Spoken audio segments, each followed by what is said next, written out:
الحمد لله رب العالمين والصلاة والسلام على رسول الله وعلى آله وصحبه ومن والاه ولي الله تيجا وصلى النبي كما عليه الصلاة والسلام الله كم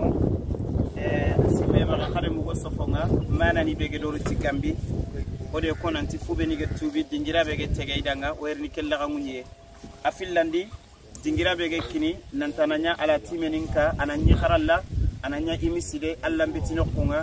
sagasire do fabasire ifaban kallano beni go maga Gambia no yo Kenya no rokora mo niri aywa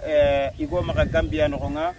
o faba o jatigi go Ibrahim Gakou o khara mo Mahmoud Touré o Ari Souleymane Camara ade Ishaqa Touré ado khrisu beni gani delegation nga nangiri aywa Dakar na lido batte o mama Mariam Sidibe mama Doucouré aywa ade Hawa o yalli aywa nali sedanta goya nani le gango ndeberni katti silamini soa nanti kedingira atufa fanan paisaka bismillah ore alla nyaga alla na nyamadin ko yey bilhamdulillah ti alla tige yen nogonga ke gango aw tengni katti fonnan kayesu katti fonnan siresu alla gede nema nya serebeda nanti Usman hadise ngona nabi ga kongo ibe gana ka kutuna kine allai Allah taala name ya kutandanga arjanna no Abu Dahda agedi kallaga na kine fa ban kallana yugo ala time asababu nyati temere nyai kini temere tinga fina makenya naam Abu Dahda ade temere nyara temere tinga kibare agedi kallaga agedi kine faban kallana annabi alayhi salatu wassalam agedi arjanna laydul laga adanga kella hala kema maga buri kenye na kini faban kallano miskinani nanya miside nanya ka allada serebe geni takke fe na golle njoppa ayu alhamdulillah anga musonyini dukane yawmal qiyamah konya na sarafana ay meti aywa iya nyana sarafana nga tufa ke gana sogu ogar ni golli fana be deberi i me nyana kenka sarafana ada nyanyankini allai atiya nyana sarafana tufa fana ni be ga sakka kenya no rokara mo niri ifay tufa fana lagana iga sogondi ni nyake kamma keni gango ya ikati besua sere sangana ke wori ummata rasulillah corona ke dingira taga wagada ke dimma waga sunka sunka onari ke gala kanuni na kilenkine faban kallano nga na mo garam mo nin kutungere sefe begi maga ay wana kinyandi beswa kaya ngene dingira ke su tege keta fage to galla kanyai o imedo kanin taga o wi kompo atoko faban kallano kanyai atoko la timerin kanya nge micro kinne Sheikh Mahmoud inshallah o yerni tufa to aywa bismillah aywa bismillah alhamdulillah لك الحمد على نعمة الإسلام والإيمان وأشهد أن لا إله إلا الله وحده لا شريك له وأشهد أن محمدا عبده ورسوله صلى الله عليه وآله وصحبه من والاه أما بعد فالسلام عليكم ورحمة الله وبركاته ثم الله نينا يتعاقب الله نواري no oda Allah tiga no banga fa ya kana daga do mare mu osu ya kan haike Allah baringa sallallahu alaihi wasallam tangana serewari aga dinan dingira Musa Bugno dingira kenya ne daga nan Musa nan cede Bugno kan kawo o ma ya gareke alhamdulillah rabbil alamin ke bira ga dingira bay lenki kamotu min daga kitana kamonyeru udinenta ke kitana ha burano gondi lakin Allah subhanahu wa ta'ala ay hey ari ndigi tan xana rome kam hola suka humantenga sebe ma fore be asiro wa ta'ala gada nyokuda lenki selena ngiri ma jamane na lina ke jama ke tu hansa hundi kelu kuna oda su gango kata go ya gare ngira ke hay na ti Sheikh Harun gada ko na to yordo wa ga su kasonna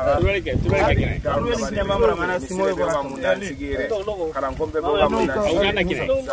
habangallanu be no ga Musa Bugno sa ona Allah nyaga akitu kuro sama aha wala nyaga subhanahu wa ta'ala Allah gananya ajalla sababu yo wala suhaga tambe ka mutu nalli ke Incine rana wonna fonne ta Allah subhanahu wa ta'ala gana baraje yo la ko man Allah ganora ga baraje Allah nyaga subhanahu wa ta'ala saham po du man Allah gana kenyora kadangani Yampai mamra mpai. Allah subhanahu wa ta'ala agana kenyo da kadanga harsa kaya nga dingira kan dingira ko runyen harsa dingira lunga area o watna ndina soronya kite no gondi Allah dungen kamma kun dingira no har so gana kati dingira kitana na ka hu dingira no kui na dingira kiraga na yurwandi na horon nan kuto magana kebe kini har so gangundi kata Allah dina nya faren dina nya alayhi salatu wassalam sina sugana kato de man na hawka hukke bira horenga ambai ambiram bai ko akinga na ko mo men anti sele be gana ka kini Allah ya ni nyekini Allah ya Allah subhanahu wa ta'ala wakati na ngala kana ko tanga kenta yana ti blogu ya kenta yana ti karo ya kenya yana ti kanne nya al khalsu kulle nya ayamba mbonu nukunye kenni biran ku tempai o watu ina soronya khallen hakun kamanunga ogano hokita ora wa bira ke kapa bira ke khorenga ko gala hin mowe wala kana ko ko kitano gondi wala misri kitano gondi wala sauran kitano gondi wa bi dalika falyatanafasul mutanafisun wala nyaga na subhanahu wa ta'ala ala rabbul alamin wa jarabi ntake ka palle mu akhir be sugarere na ngirge lo jati gunga sheikh gafu na lawara sheikh Suleiman Danso na lawara wa gida Abu Fatma Sakha na ngiri de la ko so be sugar giri Senegal nali Mali Omanu ogida no habanu ola khasu ndrenga wati na kala ngana kanwa jazakumullahu khaira wassalamu alaykum wa rahmatullahi wa barakatuh wala akangi dawut wala ana dingira ke tebo tana ifai kitumutu wala inshallah dingira ke khaya ke ngai anki tempa sikino kobe nonya hay bana ke ngollanga bana ke khaya ke ngai ke gomba sikino dingira be bana ke khaya sikino ngai aw ko hay sikino kobe aga o 30 by 15 ay tanjiketi tamu alo karawo inshallah harsa wa fi dhalika falyatanafasul mutanafisun o wadiga men kina Abu Fatma Ishaqa diga mo lisiki diga kama ana ta kama inshallah a'udhu billahi minash shaitanir rajim ya ayyuhalladhina amanu أنفقوا مما رزقناكم من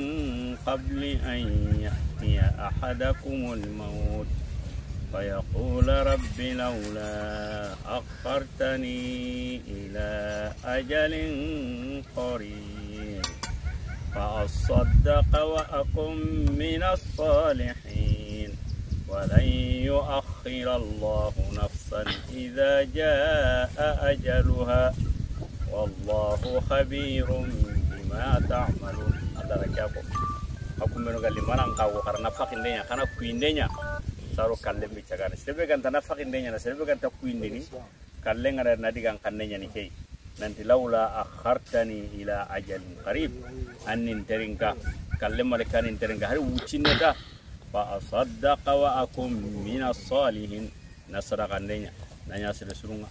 Kembar Allah Subhanahu Wa Taala. ولن يؤخر الله نفسا إذا جاء أجلها يمكن أن يبقى أحقتين أنا كيني أنت تردد هارب بوتين كم بيرنا خير سكورون دكان بيرون كره دكان كابين توكو ما كيانو ما كتا ناتنا نتي سكارنا كباري جما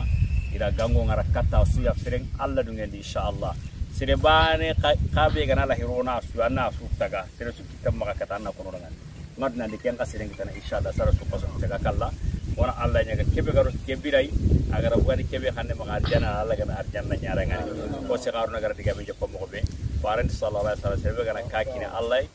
subhanahu wa ta'ala me kata kana arjana o Allah nya kana Allah subhanahu wa ta'ala golle ki Allah kana